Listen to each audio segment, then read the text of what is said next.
Life is not guaranteed. Aren't you happy that you joined into this positive live show this morning? But the reality is, life is not a guaranteed thing, right? We are here, but you might even know someone in your life who was here and then the next day they weren't, right? And the reality is, we don't have the world's most amount of time. Some of us have 30 years, 40 years, some of us have a couple years, but you never know when your time comes to an end. The reason I say this is because my question for you is, do you have a bucket list? The things that you want to accomplish in your life, the things that will fill you with joy, the things that no matter what happens in your life, you must cross this off your list in order for you to say that this has been a full and accomplished life. Well, Google apparently, which I don't believe, Google says that 95% of people have a bucket list. When I read that, I was like, where did that statistic come from? Because I'm going to be honest with you right now. I have an idea of what I want to accomplish in my life, but I don't have a list with 5 things or 10 things that I need to cross off before the end. So maybe our guest today, Mr. Roger Williams, can help us with that. But do you have a list? Do you have things you want to achieve? Because today, this conversation is going to be centered around how you can live your life to the fullest. You're going to hear about Roger's unique story. You're going to hear about why he's on this path of crossing things off his own bucket list and helping other people do the same. So before we go any further, you know the fee for the Be Better broadcast. The only thing that we ask, if you take away any piece of value from this conversation, a new philosophy, a new strategy, maybe some inspiration, or maybe we even made you smile, just share this show with just one person who could use it as well. So share it with one other person where you know it will bring joy to their day at the same time. So without further ado, let's talk to our guest today, Mr. Roger Williams. And for those who don't know Roger, Roger is a writer, a podcaster, an adventurer, and head crosser offer of his bucket list. He just completed a 3-month journey traveling around the world to cross items off of his bucket list, and he is inspiring others to do the same with his many different offerings, including his book coming out on September 15th. Roger, it's a pleasure to have you here, sir. Thanks for being here. Brandon, thank you so much for having me. It's a little early on my side of the country, but I'm here and I'm ready to go. Guys, if there was anything that tells you that Roger wants to help you create your bucket list more, it's that he is up right now at 6:04 a.m. to be here on a live show with me to share these stories and things with you. So I respect you getting up early for this, sir. Thank you. No problem. I enjoy talking about this, and I love to get as many people on board with crossing things off their bucket list as I can. Yeah, totally. I know that you've been a teacher for a long time, right? I think you've specifically helped with youth development and a bunch of things in that area. And I'm curious, how did you go from that to talking about a topic which I don't hear a lot of people talk about? How did you get on this journey? Yeah, well, like most people, throughout 2020 and 2021, I spent a lot of time working from home, and which gave me a little bit more time to think about things going on in my life. And in December of 2020, I wound up having a cardiac event, is what they call it these days, which is just a heart attack. Wow. And after that, I started thinking about, where did I find my self-worth? When you're struck with mortality or the instance of mortality, you kind of start thinking about those things. How have I lived my life? What do I want to achieve before I actually move on? And so I decided one day I was going to change the way I presented myself to the world, and that I was no longer going to be known for the work I did, but for the life I lived and the people that I lived it with. So I went on all my social accounts and changed my work title to head crosser off from my bucket list.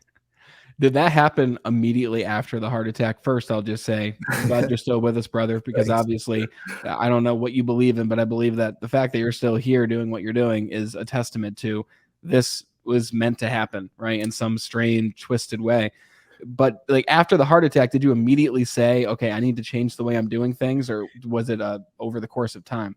Yeah, I think it was over a course of 2 or 3 months where I'd really started thinking about where I found my self-worth and how I was going to present myself to the world. And so it was just one of those things. I had always had a bucket list in my head. Like you said in the intro, I think 95% of the people think they have a bucket list inside their head, but I don't think as many people have it written down. And I think that that's the transition that I went through from just keeping all these ideas in my head, which floating around and was competing with my daily life, my work life, all those things, where I actually wrote it down and said, okay, I'm going to accomplish these things.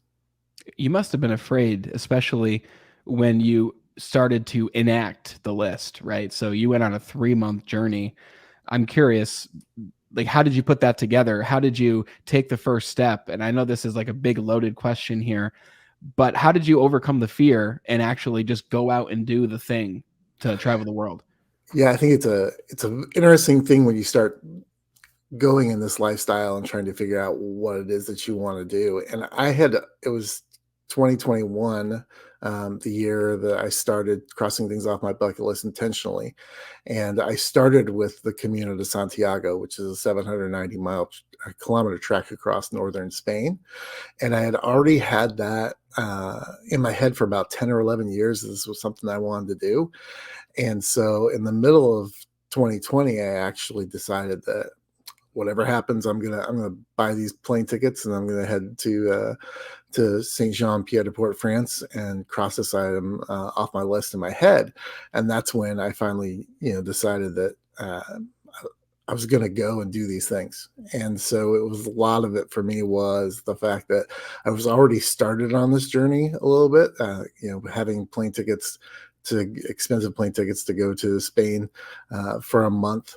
It takes about a month to do the whole Camino. And so, in the middle of a pandemic was scary of its own. I think for me, as far as crossing items off my bucket list, there's lots of different ways you can start.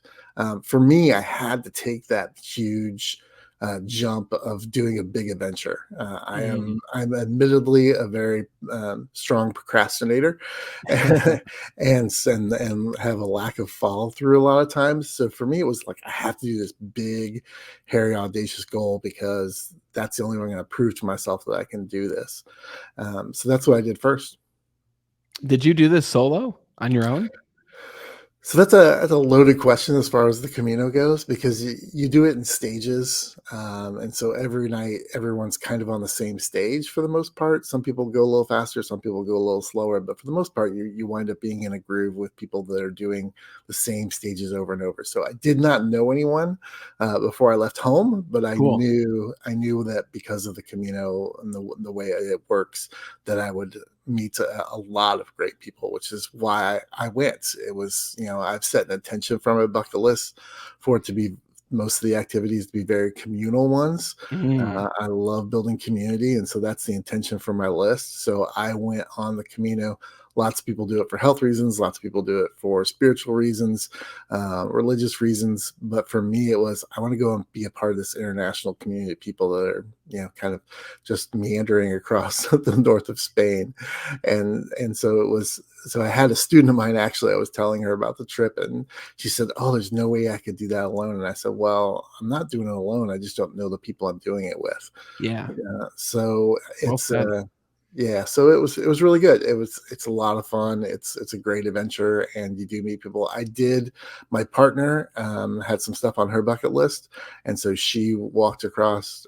Excuse me, she spent a bunch of time, like 3 weeks, in Spain traveling solo on her own, and then Yeah. she met me for the last 5 days. So Wow. so it worked out really, really well for us. It was a great trip for me to do my thing, for her to do her thing, and then for us to get together and finish those last 5 days together.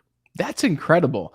So you both went your separate ways in a Hmm. way and then met up towards the very end. That's part of the reason I was asking because we've got people listening who are married, who have a partner, a spouse, whatever it may be, and they're wondering, well, what if they're not down to come along with me, right? And that's why I asked, Yeah. did you happen to do this solo? Because a lot of people would say, well, my partner doesn't want to go, my friend doesn't want to go, so I'm not going to do it. And that's a reason, especially for a procrastinator. And we all have that in us, right? Like it depends on what it is, I guess. But it's very easy to make the excuse at that time to say, well, I'm not going to take that trip because someone doesn't want to come along with me. Have you and your partner both been independent spirits, or was this really both of you jumping out of your comfort zone to make this first initial trip?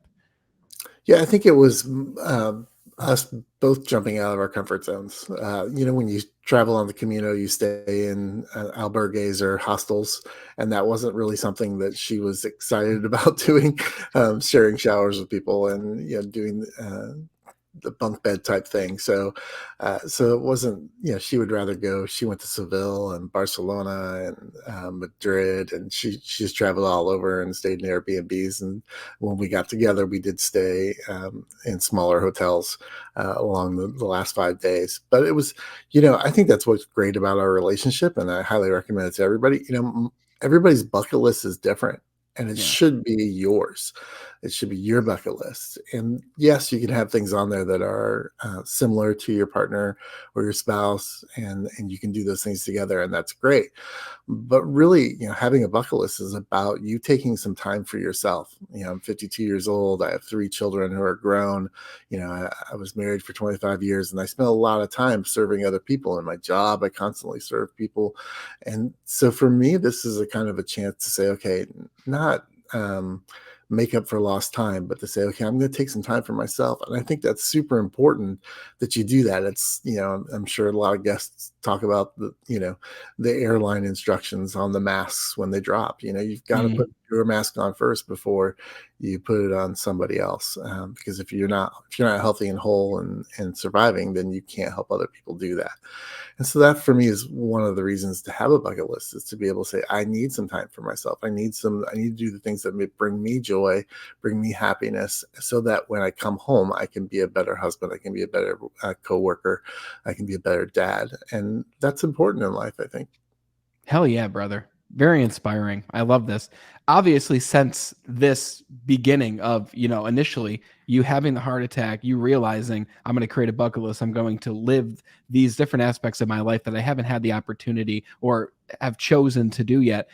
Since then, now you've got courses where you show people how to do this. You coach people to show them how to do this. Like, I've never heard of bucket list coaching before, but that's super cool. And I guarantee a lot of people are like, well, I'd like someone to actually help guide me through this. And my advice, guys, is don't do this alone. Like, you're going to see links in the description to go check out Roger's website, which for those listening, I'll tell you right now, it's crossingitoffpodcast.com. And speaking of that, you also have a podcast now. So obviously your life Yeah. has changed in a pretty dramatic way. You've got a book coming out. Like, let me ask you and hear it in your own words. Apart from all the different offerings that you've created to help other people do these same things, how has your life changed from a spiritual and a fulfillment perspective since you started making these decisions? Yeah, a lot of it had to do with the fact that I found my self worth in my job. When you meet somebody new, the question is, "What's your name?" And then who do you work for, and what do you do? And that I just didn't want that to be the answer anymore. I didn't want to tell people who I sold my labor to and how I sold my labor. I wanted people to know me for me. And one of the many benefits of having a bucket list is you have your own stories, and that's what the podcast does. It just tells people stories about them crossing stuff off their bucket list. And I'm just so excited because it seems very natural fit for me to be able to say, okay, I want to help bring people joy. I did that before, but I was always doing it the way somebody else wanted me to. Somebody else prescribed me to do that. I was working for other people. Now I get to focus in on being the person that I want to be, and as well helping people do the same. So it's been a lot freeing experience to be able to just say, okay, yeah, it's a little weird, it's a little off, but I'm going to help people cross things off their bucket list. And it just the podcast, I've been doing it for about a year now, and I love doing it. And, I record several months in advance sometimes, and I go back and I edit the episodes, and in my head I'm thinking, oh, I don't remember this episode being very good, and then I hear the conversations and I'm like, oh my gosh, this is so awesome. Their story is so awesome. And I just love being able to tell that story. So for me, I'm much more fulfilled because I'm helping people, and I think that that's the key. Well said. I think what you said was very important too when you say swapping from just telling people what you do for work, and you said it brilliantly, telling people who you sold your labor to. That's a Hmm. very different way of looking at things, because a lot of us, and this isn't a bad thing. I think this No. is important. It's not a bad thing, but it can be a painful thing, especially when your identity is no longer attached to that role of labor, right? Like I remember before I started my business, I was this training director for a large wireless company, and who I was, 90% of who I was that. And I attached my identity to that. I attached my sense of worth to that. And when I no longer Mhm. did that, and when I started my own business and I realized people don't know who I am in this business world, they only knew who I was in this corporate world. I realized I need to attach my self-worth to a mission, something of greater meaning, not just what my job title is.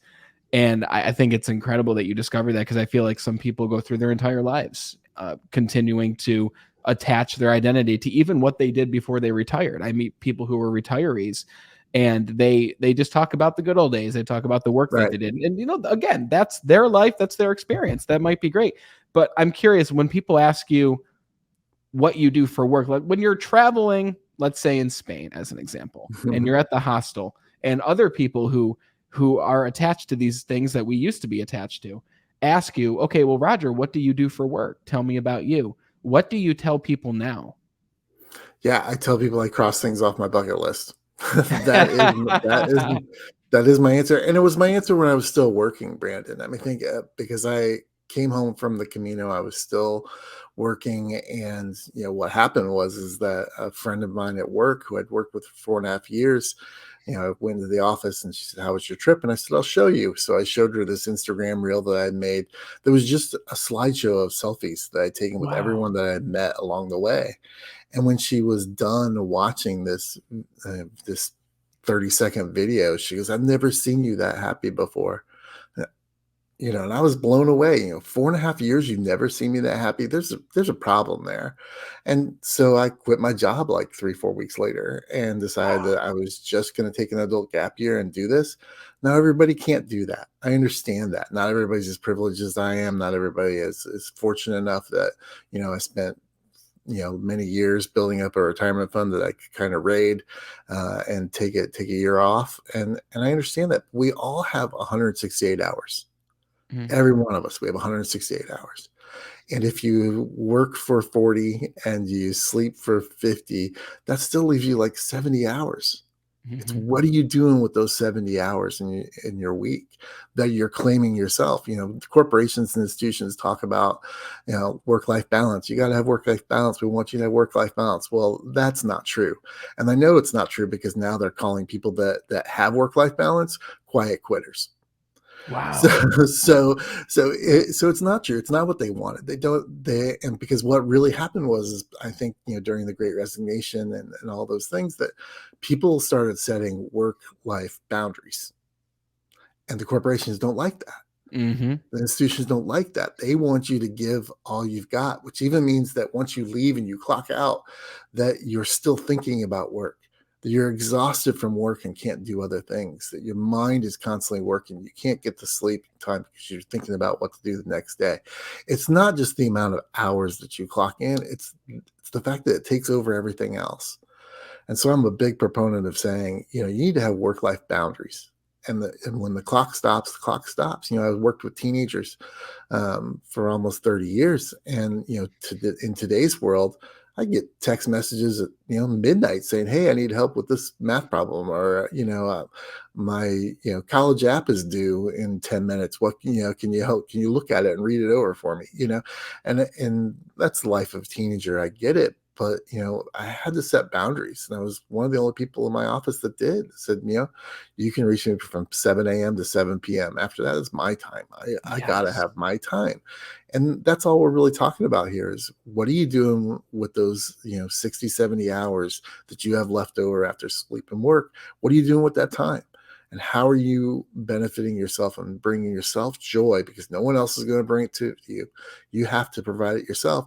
What are you going to do to bring yourself joy? And for me, I found that in having a bucket list and crossing things off of it.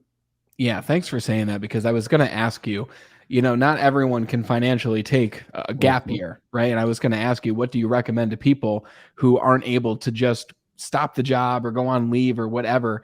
And it's so true. I mean, we have all of this extra time that we are not in the office, not at the job working, but generally that time gets filled with distractions, right? And again, Mhm. it's just what we've learned. It's what we've always done. We've got the television, we've got the TikTok, we've got the YouTube. You look at the screen time on your phone, admittedly myself as well, sometimes more than others, but it's high, right? We're spending hours on things that we'll never remember.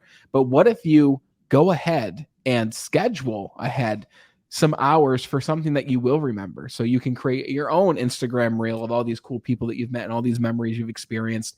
I think it requires forward thinking in order to Sure. really make that happen. So I want to talk about the practical now. I want to talk about, Mhm. for the person listening, like myself. So this is me we're talking to right now, but also everyone listening who doesn't yet have a written down bucket list. Can you take us through how you initially created your bucket list? Because I might be wrong, but I'm going to gather you didn't have yours written down at first either, did No, you? sir. No, sir, I did Okay. not. I had Can you lots of bring us ideas in through my that? head.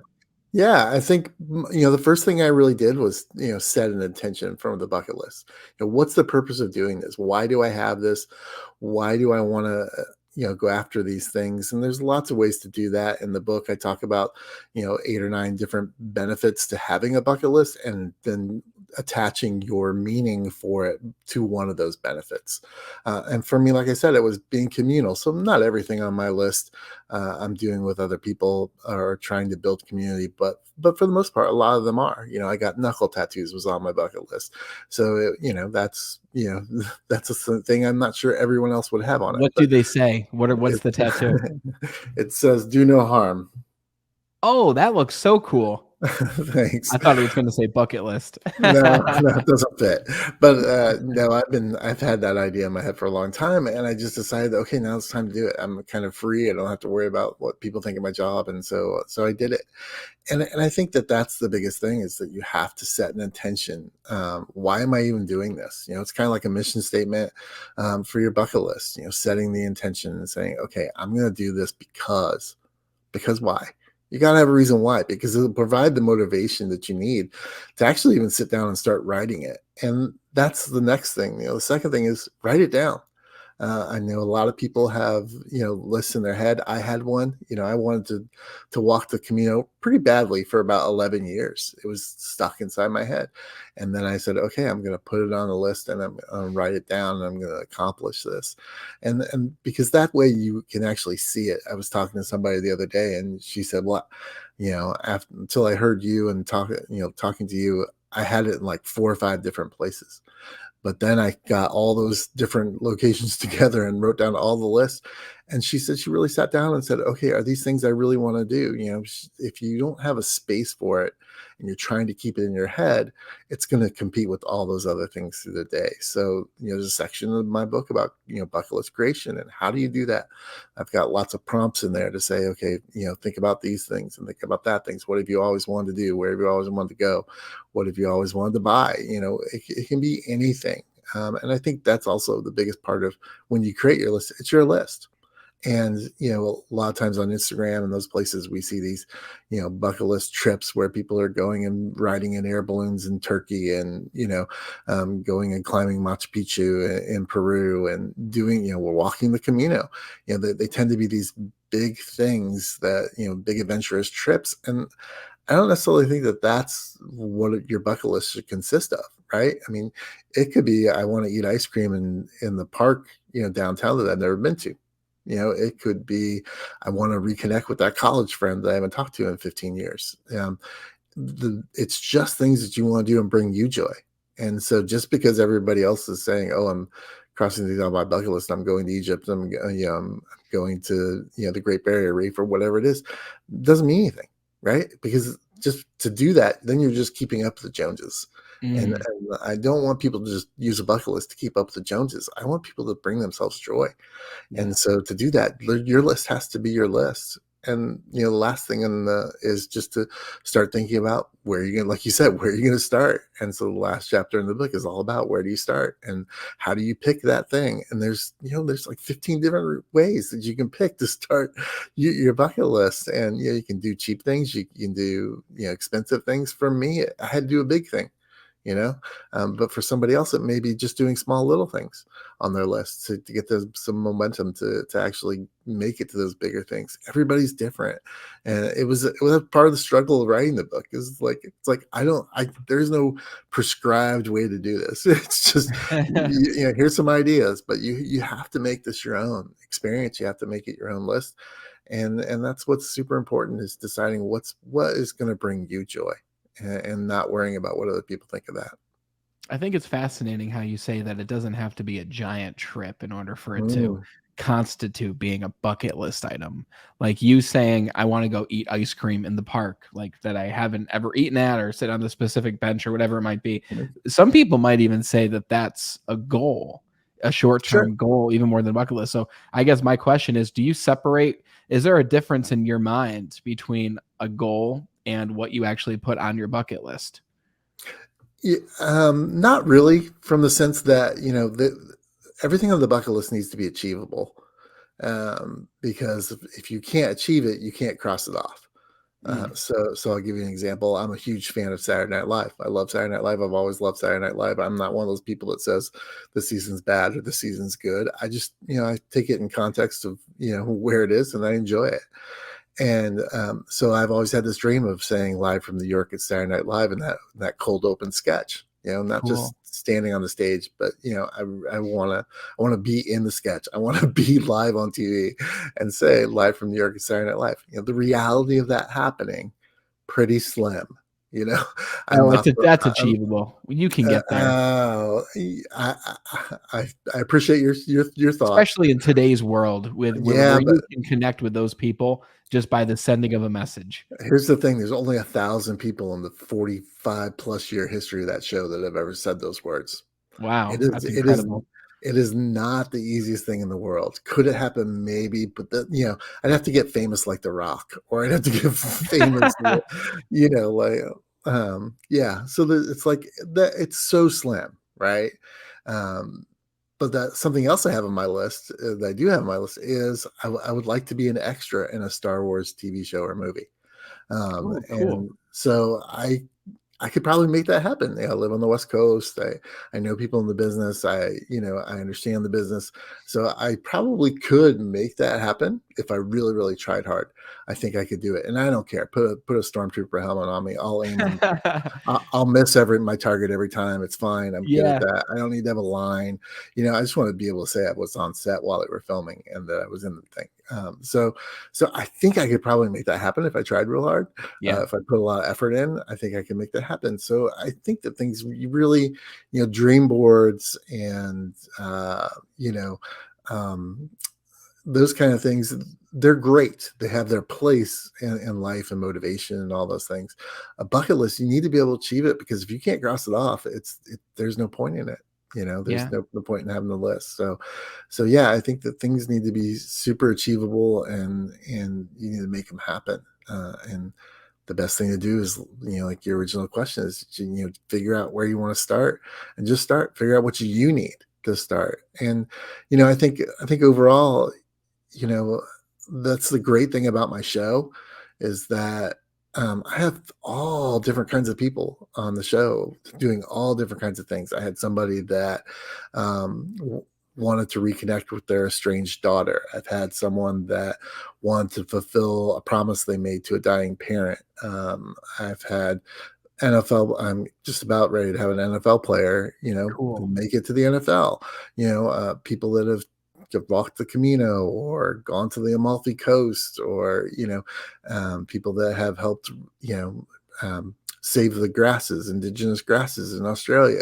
For me, I don't prejudge what somebody's crossed off their list. Like for me, for the show, if you have passion about it and you are intentional about it, bring it on. I'm sure we'll have a great story to tell. I have some ideas to get you on Saturday Night Live. We'll talk after the show. Okay. All right. I'm telling you, just putting it out there will manifest that into your life. I will be your personal assistant for the rest of your life if you can make that happen. That's recorded, so keep that in mind. I got you. So I think the other thing you said that's really important too is write the list, right? Mm-hmm. And then choose the one thing that you're going to start with. And the idea that it's achievable is very important. But otherwise, you just have a list of things that are there but not being done. Is there a time that you give yourself? Like, I'll ask you maybe in a practical way. Mm. What's the next thing on your list that is achievable right now for you that you already have planned to go and do this thing? And I'm sure your book is one of them, but something other than your Yeah. book, because we've talked about that. Yeah, good one. Yeah, I am planning on attending the World Championship of barbecuing in Memphis, Tennessee, with two of my best friends from middle school next year. So that's been on my bucket list for a while, to go to Memphis with those two guys and participate and hang out at the World Barbecue Championships. Cool. That's awesome. And they're already in for the ride. They're ready. Oh yeah, yeah. We actually had it scheduled several years ago, and then one of their spouses had a medical emergency, so we had to cancel. So it's Yeah. been kind of out there for a while. So yeah, that's happening. And then I'm going to be bowling in the punk rock bowling tournament in Las Vegas next year as well. Wow. So That's cool. Yeah. Yeah, it's a fun event. It's a punk rock music festival, and they have a bowling tournament along with it where they raise money for charity, and anyone can enter the tournament. And so I've got a team of misfits that nobody cares if we win. We're just going to go and play and have a good time, like we would go to our local bowling alley. And if anything happens, great, which we doubt, but it's just going to be a fun time and be able to say, yeah, we did that. So That's awesome. And guys, that's next year. Like, we're not saying put something on your list and then figure out how to do it in like the next month. Like, put something cool on there that you can say that is achievable in your mind, right? So that if it's for May of next year, now you've got 9 months to put whatever you need to put aside in order to make that a reality. I mean, if we think about it, finances is really never the issue, right? As long as you give yourself enough time, you do an assessment, maybe you get with a financial coach or something along those lines, do an assessment of where you're overspending right now, where you don't need to be, or how you can make the extra money. Maybe you can sell some things in the house, go garage sailing in the local area, put those things on eBay, Craigslist, Facebook Marketplace. Like, there's a whole wealth of opportunities, no pun intended, to make a couple extra dollars so that you can make these dreams truly achievable, even if it is in the next year, because time's going to pass, time's going to go by. And like you said, now in your 50s, you're realizing this and you're capitalizing on that time. And it just goes to show that each chapter of your life is going to be different, but you can paint your future with intention by creating this bucket list now. But again, guys, you don't have to do it alone. Like, go to Roger's website. Again, for those listening, it's crossingitoffpodcast.com to check out Roger's podcast, his upcoming book that's launching on the 15th, and his courses. And I guess my final question for you, Roger, is there any other way that you'd recommend people to prepare to fulfill what they have on their bucket list based on your own experience, something that you found out, while you were going through it in order to make it happen, that you'd want to tell someone now that can make their journey a little bit easier in fulfilling their list? Yeah, I took a 3-month trip to Europe after about 3 months, 6 months ago. And, one of the things that I found was I was there to do all these things, right? I was there to do all these bucket list items, things that I'd had built up over the years. But once I decided to do that, I found myself in a place where the whole world was opening up to me. When you become more open to what the world has for you. I was walking through Matera, Italy, and just kind of strolling through the town, headed to the store, and I literally almost ran into this Salvador Dali sculpture in the middle of this town. I'm like, wait a minute, Dali's Spanish. Why is this little town in Italy have Salvador Dali sculpture? And it winds up they've got like 6 of them. And you can walk around the town and see all 6 of these sculptures. And it's like I opened myself up to what the world had for me. And I think that that's the key. And, so I found myself a lot of times it's like, oh, well, that wasn't on my bucket list, but probably should have been. Do I put it on there now and just cross it off? Or, it's just like, no, that's how you live your life. Just open to what the world has for you. And I think that once you start intentionally looking for those opportunities, things that'll bring you joy, you're going to find a whole lot more. I love that. Incredible answer. Just by living your list, you're able to find other things that can go on your list. That it just leads to a never-ending chain of all these different life experiences that truly Yeah. become the journey of your life. That's beautiful. Roger, where's the best place that people can follow you so they can stay up to date with all the incredible things that you're doing? Yeah, like you said, the best place is crossingitoffpodcast.com. You can find all my socials there, but really my Instagram account is where it's my journey. Everything else is everybody else's journey, but my journey's on Instagram, and you can find me there at crosser.offer. Awesome. Links are in the description, guys. Roger, thank you so much for your time today, for being up early. But this has inspired me. I mean, it's a little bit later in the day here, but I'm inspired I'm going to make my list. I already have a couple things in mind. And everyone listening, I hope the same is for you. So thank you very much, Roger. Oh, thank you, Brandon. I enjoy talking about this stuff, and I appreciate the time. I hope that you guys are inspired to put together your list, or if you have your list, look through it and ask yourself which of these things on the list are on the calendar for next year. Sarah Phillips wrote here that she crosses things off her list regularly. Life is now. We don't get a second ride on this particular train of life, so that we get to embrace every second of it as if it was our last. Awesome, Sarah. I know Mike Verrett left a comment saying that his to-do list every day is actually, he calls it his bucket list because it inspires him to get more things done. So a little bit different in context from what we talked about. But whatever you take away from this conversation, I think the principles are the same, which is live your life to the fullest, right? Don't put things off, because you never know when life can be taken from you. Grim to talk about, but it's reality. So what is the next amazing thing that you're going to do in your life? The next step can be reading Roger's book. So to check out his new book coming out September 15th, the book title is Live Out Your List. Launch is on the 15th. You can check it out at crossingitoffpodcast.com. And if you're listening or watching to this on the podcast platforms or YouTube, the book is out. Okay, so go check it out right now. Grab your copy and connect with Roger so you can follow his journey as well. Thank you so much for watching and tuning in. And as always, continue to be better.